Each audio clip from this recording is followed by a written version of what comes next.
Bienvenidos, muy buenas tardes como siempre.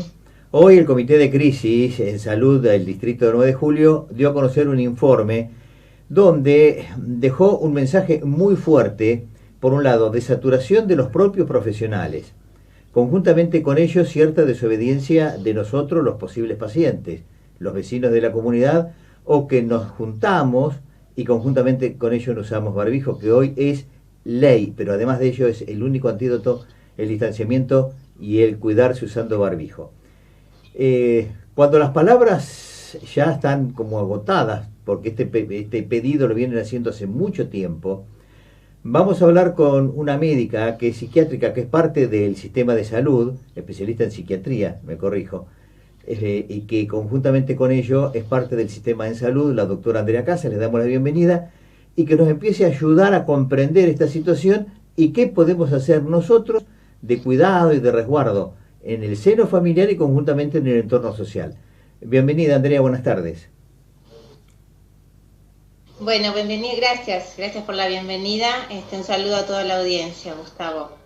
Bueno, es un tema muy difícil porque es algo nuevo, con lo que no hay experiencia, ni como profesionales nosotros, ni como ciudadanos en general.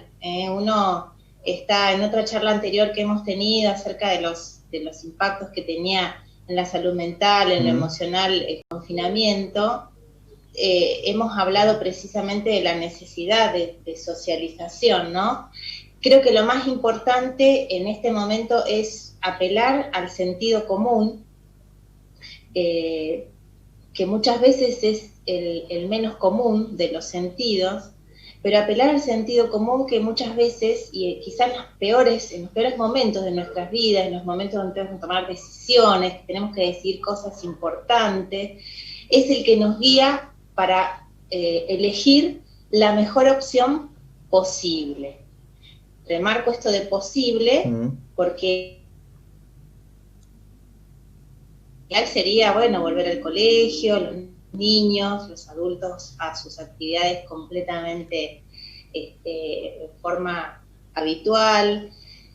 También el aspecto de socialización, todos tenemos ganas de poder reunirnos con amigos de hace tiempo, viajar, empezar a pensar en las vacaciones, empezar a pensar con quiénes nos vamos a reunir sin restricciones para las fiestas, salir a comer, salir a tomar un café, tener actividades deportivas sin ningún tipo de restricción.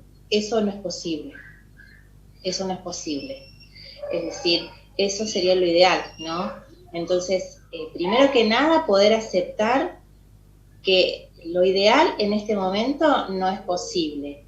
Y de ahí en más, empezar a pensar cada uno en lo individual, porque no se pueden poner formas absolutas o formatos absolutos y generalizados para todas las familias, para todos los niños, para todas las personas, porque hay que atender a cada situación en particular, ¿no es cierto? Por ejemplo, yo voy a poner una situación que creo que la charlamos la otra vez. Hay niños que tienen patologías graves, por ejemplo, como los trastornos generalizados del desarrollo, que están muy afectados por esta situación de confinamiento. Entonces, bueno, es lógico que a ellos se les permita algún tipo de actividad con todos los cuidados.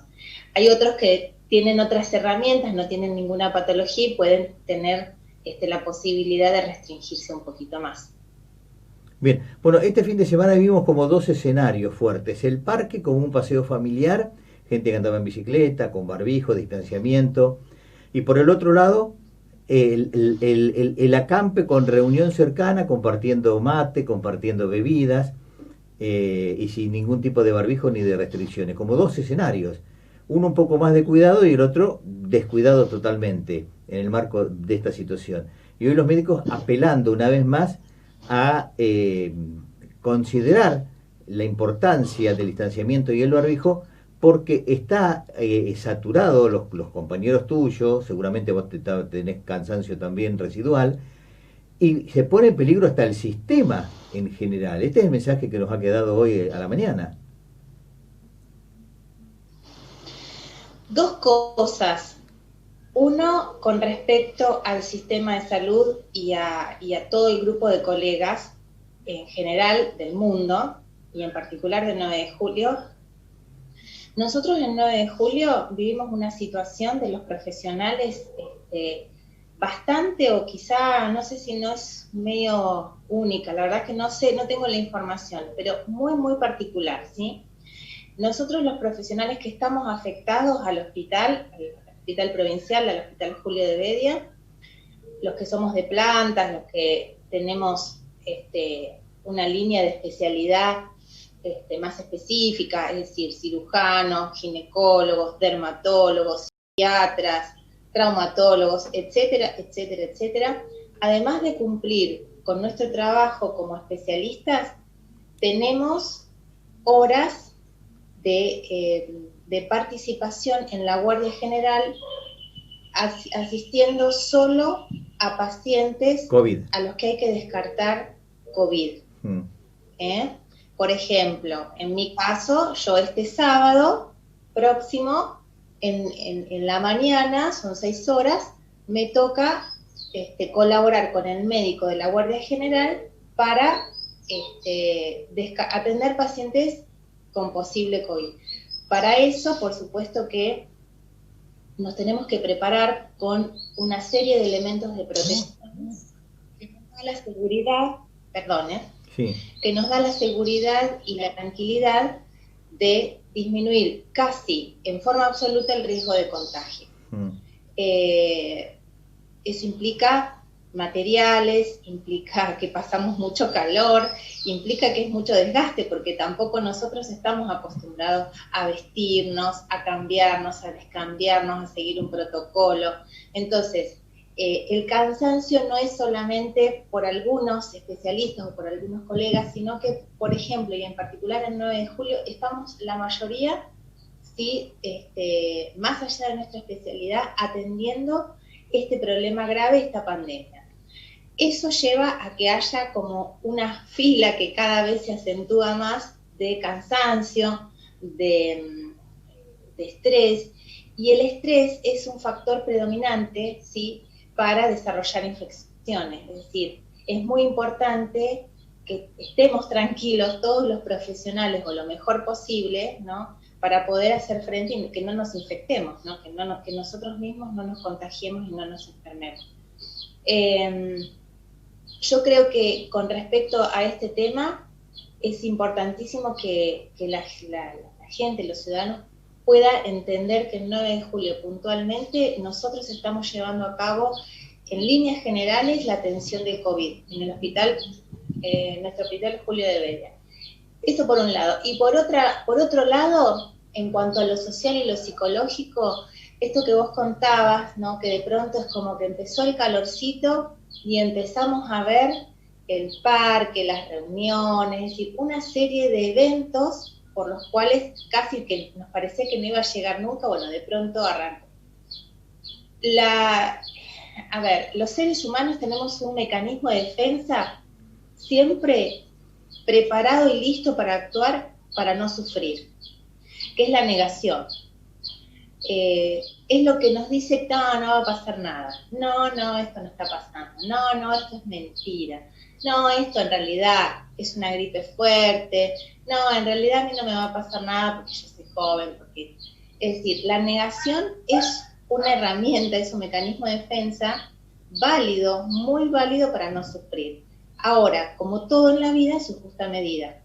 Si nosotros cometemos excesos, ¿sí?, de negación, nos ponemos en riesgo, porque nos sirve para no sufrir, pero nos sirve por algo está. Y si nosotros, no lo tenemos en cuenta, en realidad nuestra vida sería bastante desorganizada y tendríamos permanentemente sufrimiento.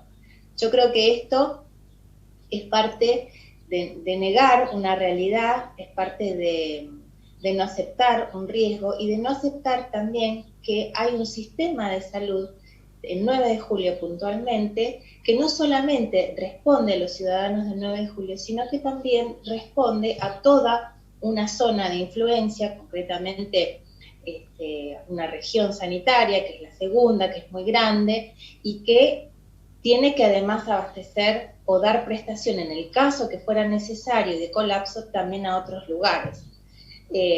Eso creo que tendríamos que replantearnos, ¿no? Este mecanismo de defensa, como cada uno lo maneja, este mecanismo de defensa que se llama así, negación, cómo cada uno lo maneja para poder tener en cuenta sobre todo al otro.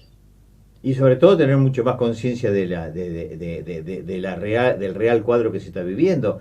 Ya hoy estamos en 47 personas fallecidas, que es parte de esta negación en definitiva, ¿no? Y no querer aceptar que hay un cuadro importante en el distrito y de que el cual nos tenemos que proteger y tener los recaudos y los cuidados. Sí, el uso del barbijo es un tema, Gustavo, porque uno encuentra los fundamentos más insólitos para no usar el barbijo. Desde que me molesta, de que no puedo respirar, desde que me pinté los labios y como los tengo pintados, es decir, hay un montón de circunstancias que nos fundamentan, ¿no? Pero Bueno, es decir, que intentamos fundamentar algo que es lo único que tenemos, ¿sí? Lavado de manos, perdón, y barbijo, lavado de manos y barbijo, y si no estamos en casa, alcohol en gel, es decir, tener este cuidado bueno, permanentemente pero yo y el ayer, distanciamiento. perdón Andrea, yo ayer hice una reflexión en Breves en Cadena, diciendo que ustedes se tienen que vestir con 14 componentes, elementos, por seguridad para nosotros, y nosotros nos cuesta usar o el barbijo, una cosa, o si andás en moto el casco, o si andás en auto el cinturón de seguridad. Me parece que es parte también hasta de negación, utilizando la expresión tuya y el análisis que nos hacía, como para tener un sentido de mayor comprensión de todo esto y conjuntamente con ello además solidaridad y de respeto. Si alguien para cuidarme se tiene que vestir con 14 elementos, que yo me ponga un barbijo, me parece que es nada en definitiva. Sí, esto del casco para la moto, fíjate cuánto tiempo costó en ver realmente la gente, aún así cuesta, ¿no? Pero cuánto tiempo es decir, en muchos lugares, vamos a suponer, se cumple esto de que uno va a una estación de servicio, la persona va a una estación de servicio y si no tiene el casco no se le dispensa el combustible, hay infracciones muy fuertes. Bueno, todo en la vida también es cuestión de hábitos y costumbres, ¿sí? Uno a los chicos de chiquito les enseña, o a todos nos enseñaron que nos cepillamos los dientes a la mañana 3 o 4 veces. Sí, tal cual. Sí, sí, y esos hábitos los teníamos que ir teniendo en todos los No, órdenes. nosotros seguimos cuestionando algo que realmente es uno de los poquitos elementos que tenemos para cuidarnos, que esto es algo que nos sorprendió a todos. Yo cuento siempre una anécdota que si uno está, vamos a suponer, en el servicio de salud mental y nos piden una interconsulta en cirugía y otra interconsulta en clínica y otra en pediatría. Vamos a suponer esta situación. Desde que salíamos desde nuestro servicio, pasábamos por una sala, nos tomábamos un mate, venía la gente de limpieza y nos convidaba a otro mate, y a lo mejor cuando volvíamos al servicio habíamos tomado, no sé, 10 mates de cada lugar diferente. En la recorrida. Y también es en toda la recorrida. Y es un cambio grande, porque además es una forma, para los argentinos el mate es una forma de compartir, es una forma de compartir el trabajo, compartir las reuniones de trabajo, los intercambios, hace más ameno incluso la comunicación. Nos falta algo, ¿sí? Pero bueno, la realidad es la realidad.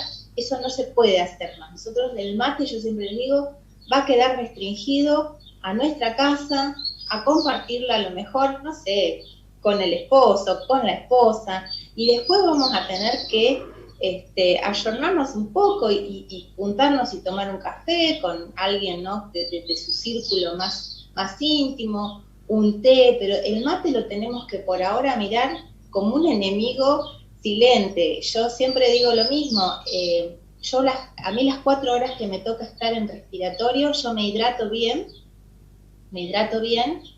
y una vez que me pongo los 2 barbijos, porque nosotros llevamos un N95, que se llama así, máxima protección, y después llevamos el barbijo quirúrgico, las 4 horas yo no me lo retiro.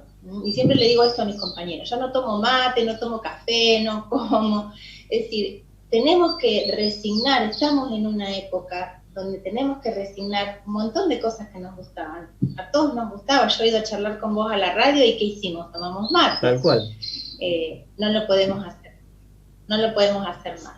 Y también como papás nosotros, ¿sí? Tenemos que ayudarle a nuestros hijos, por lo menos a insistirle que no compartan el mate, que no compartan vasitos plásticos, porque uno a veces ve a los chicos y compran una gaseosa, tienen un vasito o les dan el vasito en el kiosco y comienzan a compartir el vasito. Entonces, todas esas series de hábitos y costumbres, como nos acostumbramos o como acostumbramos a nuestros hijos a levantarse en la mañana y cepillarse los dientes sin cuestionarlo, sin fundamentar por qué, también van a tener que incorporarse en nuestra vida de la misma manera, sin cuestionamiento, porque ya está establecido que es así, que es uno de los poquitos elementos que nos cuidan. Bien, yo hace un rato con un amigo le decía, esto es como una guerra, y yo recordaba un artículo que escribió Cadena 9, que publicó Cadena 9, en lo cual mencionábamos para el 2 de abril, no me olvido porque recordando Malvinas, que a los soldados se los mandaba al combate y algunos no volvían. Hoy nos mandan al cuartel en definitiva, para cuidarnos, y a veces sin querer vamos a al sitio donde vamos a encontrar o la bala o la granada, y las esquirlas esas pueden hacer daño en el seno de la familia, y ya hemos visto que hay gente que ha fallecido desde temprana edad, de mediana edad, de muy mayores, de todas las edades, como una guerra. Muere el que le tocó la bomba, el que alcanzó la bala. Y a veces no reflexionamos sobre eso del cuidado en guerra, y esto es como se instaló en algún momento en Europa, es una guerra de otra naturaleza, enemigo invisible, pero que hay que cuidarse. A lo mejor esto también ayuda a reflexionar y abrir los ojos más atentamente para empezar a tener una empatía con aquellos que están en la línea de batalla en primer lugar, que son ustedes esencialmente, y algunos atrás acompañando, y otros como que se les ponen adelante. Y entonces ustedes están con el fusil mirando el virus y otros se les ponen en la línea de tiro. Y dice, ¿qué hace este si tiene que estar atrás? Es decir, aquel que no se pone ni el barbijo, que se reúne, que nada le importa, y pone en riesgo al resto de la comunidad y a ustedes mismos. Pensarlo de esa manera yo lo comparto absolutamente. Es completamente, a los fines prácticos, es completamente válido, es una guerra. Y nosotros, el personal de salud, ¿sí? El personal esencial en general, nosotros tenemos mucho personal policial, Gustavo, permanentemente que se contagia, permanentemente que tiene que ser aislado. Entonces, no solamente llegar al extremo de la enfermedad, de que uno la puede pasar muy mal, estando enfermo, puede perder la vida, sino también que un enfermero, un personal de limpieza, un camillero, un médico, un terapista aislado, es un recurso en salud que muchas veces no se puede reparar, ¿no? No se puede reparar. En otras ciudades, por ejemplo, que tienen dos dispositivos, el dispositivo público y el efector privado, han tenido que llegar a cerrar uno y pasar a hacer toda la atención en otro, compartida, con lo que eso implica, porque claro, no es cosa más difícil que organizar salud, es decir, horas de enfermería, horas de personal de limpieza, horas de cocina, es decir, es muy complejo la organización del personal de salud y de los dispositivos de salud, ¿sí? Porque son 24 horas, uno no tiene que gerenciar a lo mejor 8 horas de trabajo, aunque después haya un remanente o se puedan hacer horas extras, es permanente. Y el personal esencial en este momento, ¿sí? Sufre los golpes del estrés, ¿sí? Estamos viviendo ya en situaciones de mucho estrés, de mucho cansancio. Entre nosotros pensamos en las vacaciones, teniendo presente que no van a ser posibles. Claro. Ustedes saben que cuando hay una emergencia sanitaria se cancelan las vacaciones. Entonces es una situación donde tenemos que cuidar lo poco o lo mucho que tengamos, ¿sí? Con esto quiero decir que podemos estar en Suecia, en Suiza, que son países súper desarrollados, pero no es nuestra realidad, y también tenemos que cuidar nuestro sistema de salud, porque es el único que tenemos, no hay Claro. dos, no hay otra opción. Bien. Andrea, ¿cuál sería el mensaje central y final a la luz de esta situación de saturación que tienen ustedes, de que ya están cansados, y conjuntamente con ello, en este ritmo corre riesgo también la saturación del sistema propio que nos cuida y que nos protege más allá de lo humano? Me refiero desde camas o respiradores y demás insumos. Si yo estuviera en otro país y no fuera Argentina, diría como decimos todos, lavado de manos, barbijo, distanciamiento social, ¿sí? A eso le agregamos el condimento del mate. Seguimos viendo gente que cuando le hacemos la huella epidemiológica y le preguntamos y nos dice, sí, estuve tomando mate en tal lado. Estuvimos tomando mate con 4, 5, 6 personas. Entonces, yo hoy por hoy haría mucho hincapié en el grupo de los adolescentes, nosotros como papás, tratar Bien. de poder acompañarlos para generarles hábitos. Los hábitos se trabajan. Uno no le dice a un chico a los, no sé, a los 5 o 6 meses, cuando empiezan a hacer los primeros dientitos, hijo mío, toda tu vida te vas a tener que lavar los dientes por los beneficios que tiene y nunca... Bien, te perdimos un poquito. No sé si se tocó ahí. Que tengo Ahí llamado. está. Todos los días uno le trabaja el hábito. Se levanta, ¿qué le dice? ¿Vamos a lavarse los dientes? Bueno, le compra el cepillo, se termina de comer, vamos a lavarse los dientes. Es decir, el hábito y la costumbre, los hábitos y costumbres se trabajan, son de todos los días. Y nosotros a nuestros chicos, sobre todo, les tenemos que trabajar hábitos así, de manera constante, día y noche, como cuando les enseñamos a cepillarse los dientes, bueno, recordar todos los días, mate no, reuniones no, y nosotros, por supuesto, dar el ejemplo. Claro. Eso es lo que yo agregaría sobre el tema del mate, darles el ejemplo y concientizarnos que los argentinos que amamos el mate, que es un amigo más, no podemos tomar más mate, a no ser que sea solo o con nuestro conviviente. Claro. Bien. Andrea, gracias por tanta reflexión, pero sobre todo nos dejas un mensaje muy, muy importante de cómo funciona el cuerpo humano, la mente humana de la negación, y que hoy hay cosas que las tenemos que empezar a no negar y aceptar como una realidad, poner la flor de piel, tampoco obsesivamente, pero sí con el equilibrio y el cuidado pertinente para bien de absolutamente de todos y de uno mismo en el desarrollo de las actividades que está llevando a cabo. Sí, la negación es un mecanismo que hay, como todo en la vida, buscarle sí, ese punto de equilibrio, sí nos lleva a no sufrir, nos evita el sufrimiento, pero no es un mecanismo eficiente, por decirlo de alguna manera, ¿sí? Es un mecanismo al que echamos mano, así como para pasar el rato, para pasar el momento, hasta que nos acomodamos a enfrentar una realidad. Han pasado más de 7, 8 meses, hemos tenido pérdidas humanas terribles, en nuestra ciudad hemos perdido un colega, no podemos más justificar este mecanismo, claro. Ya pasó el tiempo y la negación tiene que ser completamente dejada de lado y tomar conciencia de la realidad, actuar en consecuencia y trabajar mucho los hábitos, sobre todo con el grupo de los adolescentes. Bien, bueno, y una consideración final, me he enterado que siguen agresiones de aquellos que están haciendo el control de los que están aislados por precaución, y muchas veces a ustedes mismos que hacen ese control han recibido agresiones y fuerte. Bueno, que vaya un mensaje de reflexión también, que están cumpliendo un rol, una función de cuidado, y que claro, todos estamos saturados, a veces podemos reaccionar de distinta manera, pero que piensen un segundo antes y que no tengan un gesto, sino al contrario, me refiero de agresión, sino al contrario, de entendimiento y de comprensión, más allá que eso moleste. Porque si no, esto tampoco es el camino de la solución. Y al estrés natural que ustedes están teniendo, tiene que sumarle el otro de contar hasta 100, poner la mejor predisposición y seguir adelante.